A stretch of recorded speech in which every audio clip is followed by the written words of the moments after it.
Hello, আসসালামু আলাইকুম সবাইকে। একটা ডিফারেন্ট ইফতার মেনুতে হচ্ছে আপনাদের সবাইকে ওয়েলকাম জানাচ্ছি। অনেক দিন পর একটা ভিডিও ক্লিপ নেই। সো আমি বেসিক্যালি এখানে হচ্ছে চিকেন বারবিকিউ টাইপ একটা প্রেপস করছিলাম। তো যার জন্য আমি প্রথমেই হচ্ছে আদা রসুন পেস্ট সেটা দিয়ে দিই। অ্যান্ড দেন হচ্ছে এখানে ছিল পেঁয়াজ এবং কাঁচামরিচ পেস্ট। দেন হচ্ছে আমি এখানে ইউজ করি চিলি ফ্লেক্স।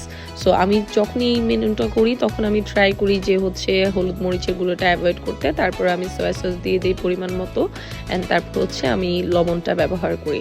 এটা হচ্ছে আপনার উপর ডিপেন্ড করে যে আপনি যতটুকু চিকেন ব্যবহার করছেন তার উপরে পরিমাণ করে একটা আইডিয়া নিয়ে হচ্ছে আপনি মশলাগুলো ব্যবহার করবেন।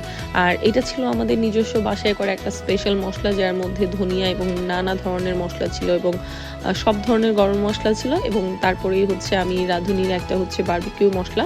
যেহেতু আমি অলমোস্ট 2 কেজি প্লাস মুরগির হচ্ছে 8 জনের প্রিপারেশন নিয়েছিলাম, আমি 80% মশলা হচ্ছে এখানে ইউজ করি। আর তারপর হচ্ছে আমি লেবুর রস দিয়ে দিই।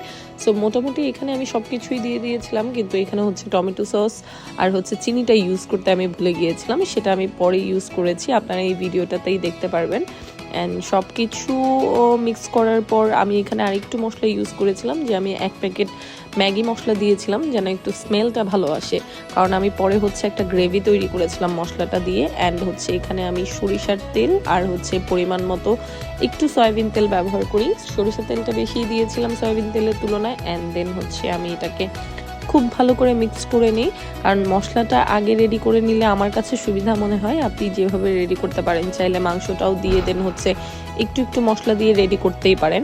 আমি পুরো একটা গ্রেভি তৈরি করে নিই, যেটা মোটামুটি আমি কিছুক্ষণ রেস্টে রাখি। আর তারপরে হচ্ছে আমি চিকেনগুলোকে দিয়ে দিই। চিকেনটা আমি ঝুড়িতে রেখেছিলাম, একদমই পানি ঝরিয়ে নিয়েছি। এই পুরো প্রিপারেশনটাতে কোথাও হচ্ছে পানির পরিমাণ ছিল না। অ্যান্ড দেন হচ্ছে আমি এটাকে খুব ভালো করে মিক্স করে নিই প্রত্যেকটা। অ্যান্ড ট্রাই করি, যেহেতু চিকেনগুলো একটু কাট করে দিয়েছিলাম, আমি ট্রাই করেছি যেন মশলাগুলো একদম প্রপারলি মাংসের ভেতরে ঢোকে।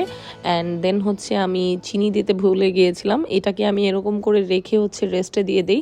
লাস্টে আমি এখানে 2 টেবিল পরিমাণ চামচ চিনি আর হচ্ছে আমার নিজের বাসায় তৈরি করা সস, টমেটো সস দিয়ে আমি মিক্সচারটাকে ভালো করে আবারও মিক্স করে এভাবে রেস্টে রেখে দিই ফ্রিজে। অলমোস্ট 3 ঘন্টা এটা রেস্টে ছিল। আর ঠিক তার পরপরই হচ্ছে আমি নানের জন্য ডোটা তৈরি করে নিই। এখানে আমি ইস্ট, গুঁড়া দুধ, হালকা চিনি এবং ডিম দিয়ে হচ্ছে এই ডোটা তৈরি করে, যেখানে আমি একটু হচ্ছে গরুর লিকুইড দুধটাও ইউজ করেছি। ডোটা রেস্টে থাকার পর ঠিক ফুলে এরকম হয়ে গিয়েছে। আসলে এই স্ট্রাকচারটা দেখলে বোঝা যায় যে ডোটা পারফেক্ট হয়েছে। অ্যান্ড সম পরিমাণে আমি প্রত্যেকটা ডো এর জন্য হচ্ছে তৈরি করে নিই। অ্যান্ড অলমোস্ট ইফতারের 1 ঘন্টা বাকি ছিল। আমি মাংসটা দিয়ে দিই ফ্রাই প্যানে আর নানটা দিয়ে দিই ওভেনে রেডি করার জন্য, যেহেতু একটাই ওভেন আমাকে চুলা ইউজ করতে হয়েছে।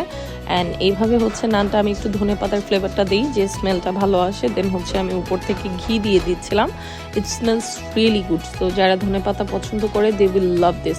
অ্যান্ড দেন হচ্ছে আমি ওভেনে দিয়ে দিই। একটা ট্রেতে হচ্ছে 3 পিসেস করে যায়, তো এটা হতে 3 থেকে 4 মিনিট লেগেছে ওভেনে। অ্যান্ড লাস্টলি হচ্ছে দিস ইজ দ্য লুক। এখানে হচ্ছে নান অ্যান্ড বারবিকিউ যে চিকেনটা সেটা ছিল, মেয়োনিজ আর ফ্রুটস ছিল। Thank you.